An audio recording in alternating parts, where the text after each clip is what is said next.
meu nome é Priscila Gaúna e esse é o Vale Lutar, podcast oferecido pelo Memorial Vale da Saudade, onde falaremos sobre morte, morrer e luto, temas que ainda são considerados tão tabus em nossa sociedade. Nosso papo será sempre de forma simples, buscando trazer informação e boas reflexões para o seu final de semana. Seja muito bem-vinda, seja muito bem-vindo, pegue uma xícara de café ou de chá, separe um lencinho e vamos conversar.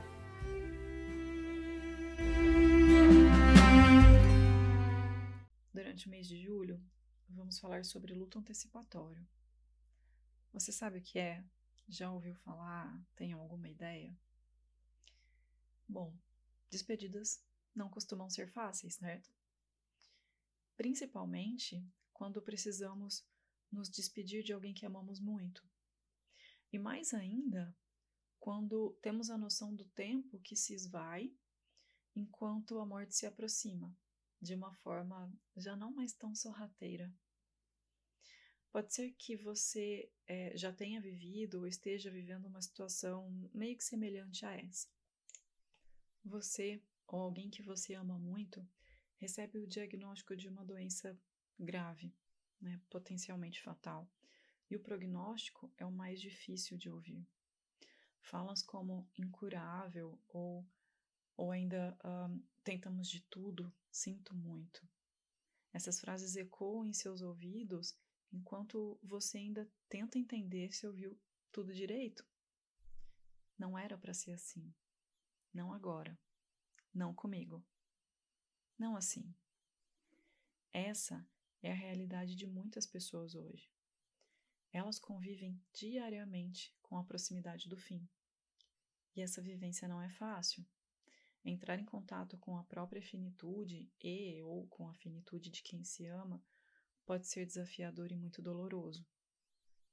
Nós conhecemos o conceito de luto antecipatório como o luto que acontece antes da morte acontecer, né? Então, uns se enluta pela proximidade da própria morte, enquanto outros se enlutam pelo momento da morte que se aproxima de alguém amado. Esse fenômeno, até então sem nome, né, primeiramente foi observado em mulheres cujos maridos eram soldados enviados para a guerra, né? E foi percebido que a partir disso elas já se comportavam como viúvas. Então é como se, ao se deparar com uma probabilidade muito alta de que o marido não fosse voltar para casa, essa esposa começasse a se desligar emocionalmente do marido. Podemos pensar que era uma forma, talvez, né, ainda que não racional, de minimizar o sofrimento caso recebesse a notícia de que o marido realmente havia morrido em campo de batalha. Inclusive, muitas mulheres encontravam dificuldade em reinseri-los em suas vidas, né, em suas rotinas, quando eles voltavam da guerra. E quem percebeu esse fenômeno e deu o nome de luto antecipatório para isso, foi o psiquiatra alemão Erich Lindemann, durante a Segunda Guerra Mundial, lá em 1944. Eu acredito que a Elizabeth Kubler-Ross, né, é o nome mais importante quando falamos sobre luto antecipatório. É dela o famoso estudo sobre as 5 fases do luto, que muitos de nós já ouvimos falar, né?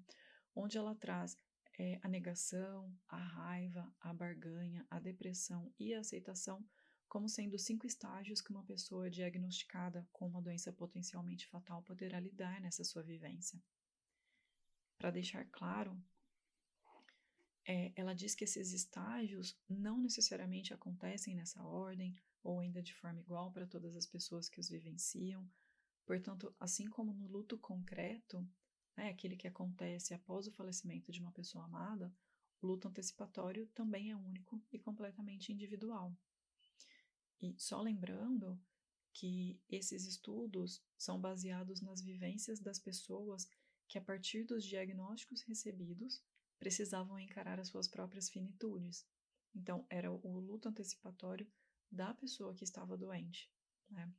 Ela acompanhou e estudou o caso de diversos pacientes em fase final da vida, e esses estudos contribuíram grandemente, né, para o entendimento da vivência dessas pessoas que muitas vezes ainda hoje não são cuidadas ou compreendidas em seus lutos antecipados como deveriam e precisariam. Vamos então relembrar um pouquinho do que é o luto de forma geral, né? O luto, ele é uma reação natural à perda de algo ou alguém significativo para a pessoa. Então, quando a gente está falando de luto antecipatório, estamos falando de quê exatamente, né? Neste caso, a gente pode pensar no luto que advém do processo do adoecimento e também pela percepção e a necessidade de lidar com as questões relacionadas à finitude da vida. Vamos pensar aqui na situação do paciente, né? Então, podemos considerar que quando uma pessoa recebe o diagnóstico de uma doença potencialmente fatal para ela, e durante o desenrolar dos sintomas causados pela doença, o luto antecipado pode ser vivenciado de forma muito intensa. Então, compartilhando alguns exemplos, eu posso trazer. Essa pessoa pode se enlutar ao perceber que ela tem uma dependência muito grande de outra pessoa para realizar atividades que antes eram simples. Ela perde a sensação de segurança, ela pode perder a sensação de autonomia e controle da própria vida, do próprio corpo. Ela pode ter a sensação de que as pessoas ao redor perderam o respeito por ela, porque muitas vezes essa pessoa passa a ser tratada pela doença e não mais por quem ela é, né? Então, a perda da autoestima por conta de, entre outras coisas, as mudanças físicas que podem advir da doença, a sensação da perda da beleza, não se sentir mais desejado ou desejada, a perda do futuro que não terá com as pessoas que ama, né? Então, aqueles sonhos que estavam ali na fila, né, para serem realizados, a preocupação com as pessoas amadas que vão ficar, a percepção da própria finitude, né, perceber que vai morrer, o medo do momento da morte e do que vai acontecer depois. Então, podemos pensar em diversas situações em que esse luto será vivido, né, a partir dessas perdas, dessas mudanças.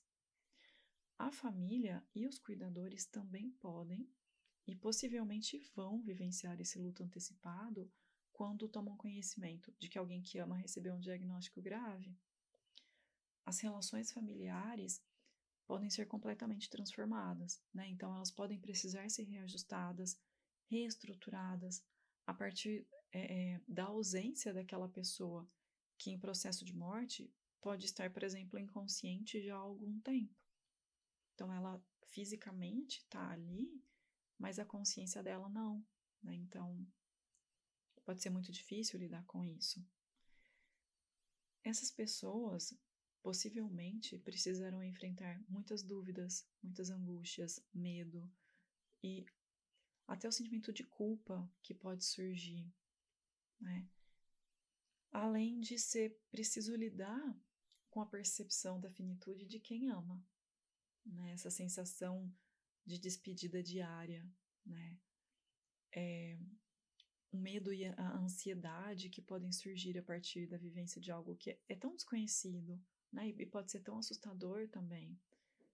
Assim como, né, para a pessoa que está doente, os planos, os sonhos que existiam antes, agora ficam em suspenso no ar, né? Os sonhos parecem que não sabem mais para onde ir. Então, a família e os cuidadores, eles podem precisar enfrentar um esgotamento físico, mental, né?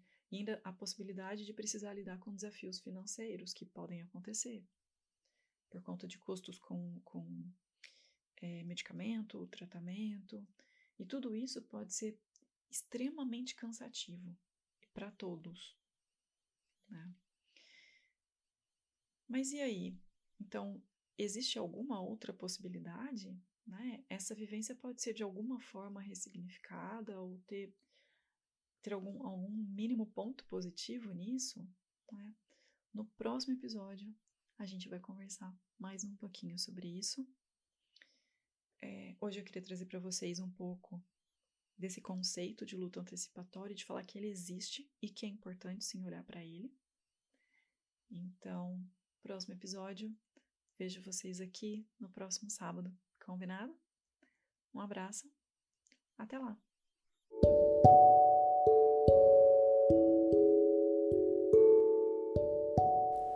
Podcast Vale Lutar. Aqui morte, morrer e luto são assuntos naturais.